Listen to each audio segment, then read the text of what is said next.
নমস্কার বন্ধুরা, রিনাস কিচেন থেকে স্বাগত। আজ তোমাদের আমি বাটার গার্লিক এগ করে দেখাবো। প্রথমে আমি 4টে ডিম নিলাম, একটা একটা করে ফাটিয়ে নিলাম ডিমগুলো। 4টে ডিম দিয়ে আমি করব গার্লিক এগটা।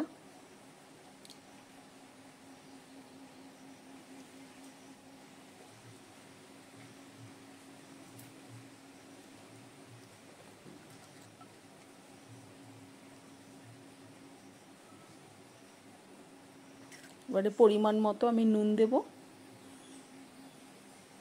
আর হাফ চামচেরও কম আমি গোলমরিচের গুঁড়ো দিলাম। এবার ফ্রাই প্যানের মধ্যে 1 চামচ বাটার দিলাম। এবার আমি ডিমটা ভালো করে ফেটিয়ে নিয়ে এর মধ্যে দিয়ে দেবো। এগ স্ক্র্যাম্বল করে নেব।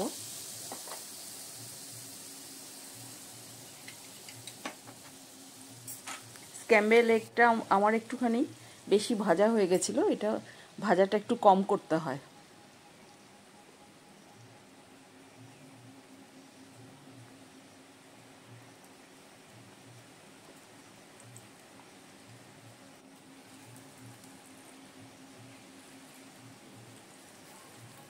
তোমরা করার সময় একটু খেয়াল রাখবে যে বেশি যেন ভাজা না হয়।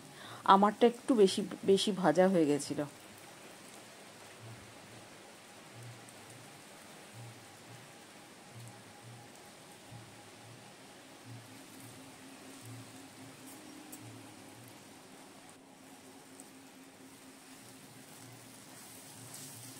একটু বেশি ভাজা হয়ে গেল আমার।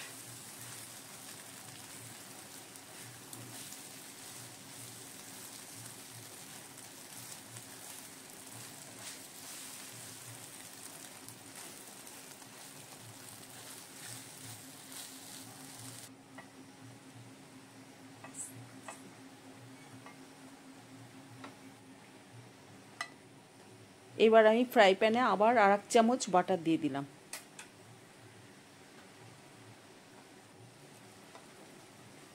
আর আমি রসুন কুচিয়ে রেখেছিলাম, প্রায় 10-12 কোয়া রসুন কুচি কুচি করে কেটে রেখেছিলাম। সেই রসুন কুচিগুলো দিয়ে দিলাম ফ্রাই প্যানে।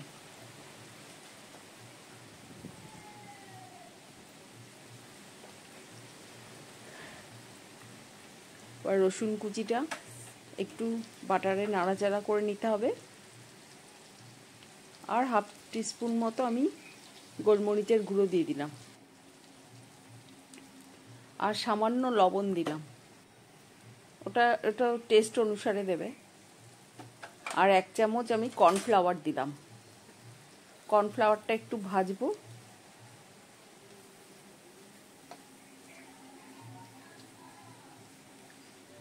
কর্নফ্লাওয়ারটা একটু ভাজা হয়ে গেলে বাটারের মধ্যে আমি দুধ ঢেলে দেবো। এর মধ্যে 1 বাটি দুধ দিয়ে দিলাম।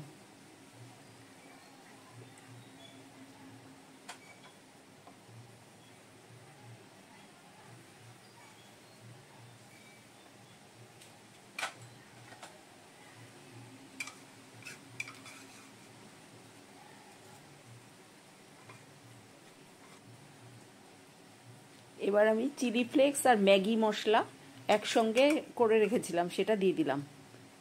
1 চামচ ম্যাগি মশলা আর 1 চামচ চিলি ফ্লেক্স একসাথে মিশিয়ে রেখেছিলাম, ওটা দিয়ে দিলাম।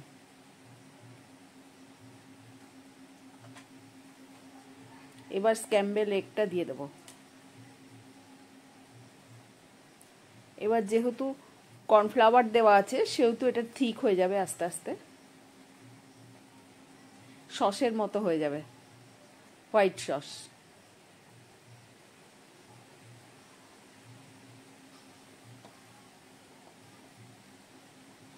যদি আমার রেসিপিটা তোমাদের ভালো লাগে তাহলে আমার চ্যানেলটাকে সাবস্ক্রাইব করো, লাইক করো। নামানোর আগে আমি ধনেপাতা কুচি ছড়িয়ে দেবো।